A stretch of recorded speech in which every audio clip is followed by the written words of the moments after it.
நாடாளுமன்ற தேர்தல் கூட்டணியில் தற்பொழுது திமுக கூட்டணியில் காங்கிரசிற்கு 9 தொகுதிகள் மற்றும் புதுச்சேரியில் 1 தொகுதி என 10 தொகுதிகள் ஒதுக்கீடு செய்யப்பட்டிருக்கிறது. பல்வேறு இழுபறிகளுக்கு பிறகு தற்பொழுது இக்கூட்டணியில் 10 தொகுதிகள் என இறுதியாக பட்டியலிடப்பட்டிருக்கிறது. இதுகுறித்தான கூடுதல் விவரங்களுடன் இணைகிறார் எமது செய்தியாளர் செம்பருத்தி. வணக்கம் செம்பருத்தி. தொடர்ந்து இழுபறி நீடித்து வந்த நிலையில் தற்பொழுது திமுக கூட்டணியில் காங்கிரசிற்கு தமிழகத்தில் 9 தொகுதிகள் மற்றும் புதுச்சேரியில் 1 என மொத்தமாக 10 தொகுதிகள் ஒதுக்கீடு செய்யப்பட்டிருக்கிறது.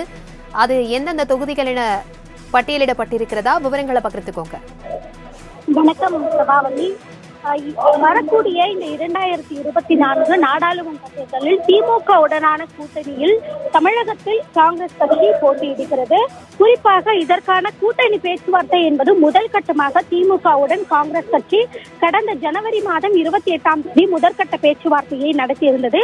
இந்த நிலையில் அனைத்து கட்சிகளும் திமுகவுடனான கூட்டணியில் பேச்சுவார்த்தை நடத்தி சுமூகமாக அவர்களுக்கான தொகுதிகளை பங்கீடு செய்த போதிலும் காங்கிரஸ் கட்சியுடனே மட்டுமே பல்வேறு இழுபறிகளை தாண்டி இறுதியாக காங்கிரஸ் கட்சிக்கு தான் தமிழகத்தில் 9, புதுச்சேரியில் 1 என மொத்தம் 10 இடங்களில் போட்டியிடுவதற்கான பட்டியலையும் திமுக வழங்கி அதற்கான உடன்பாடும் எட்டப்பட்டிருந்த நிலையில் மற்ற கட்சிகளுக்கு, அதாவது திமுக கூட்டணியில் உள்ள மற்ற கட்சிகள் எந்தெந்த இடங்களில் போட்டியிடுகிறார்கள் என்ற அந்த பட்டியலும் அவர்களுக்கு வழங்கப்பட்டிருக்கிறது. இந்த நிலையில் மீதம் இருக்கக்கூடிய இடங்களான திமுக 21 இடங்களில் போட்டியிடுகிறது எனவும் தெரிவிக்கப்பட்டிருக்கிறது.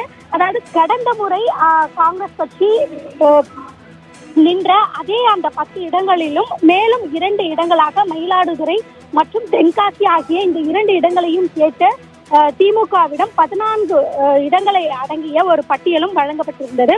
அதில் திமுக இந்த முறை கடந்த முறை காங்கிரஸ் கட்சி நின்ற அதே இடங்களில் திமுக நிற்பதற்காக ஒரு வாய்ப்பு வழங்க வேண்டும் என்பதற்காக இந்த முறை காங்கிரஸ் கட்சிக்கு கடந்த முறை கொடுத்த அந்த பட்டியலில் சிறிது மாற்றம் செய்து கொடுப்பதற்காக பேச்சுவார்த்தை நடைபெற்று வருகிறது.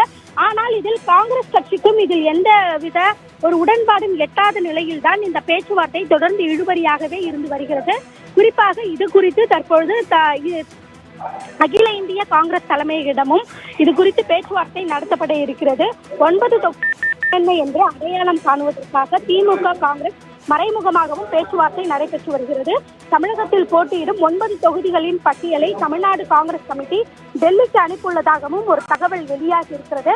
காங்கிரஸ் கட்சியின் அகில இந்திய தலைமை இப்போது திமுகவிடம் பேசி வருவதாகவும் ஒரு தகவல் வெளியாகி இருக்கிறது.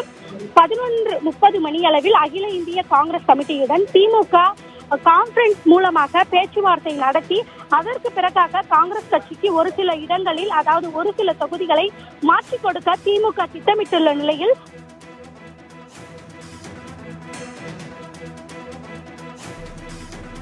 தகவல்களுக்கு நன்றி செம்பருத்தி.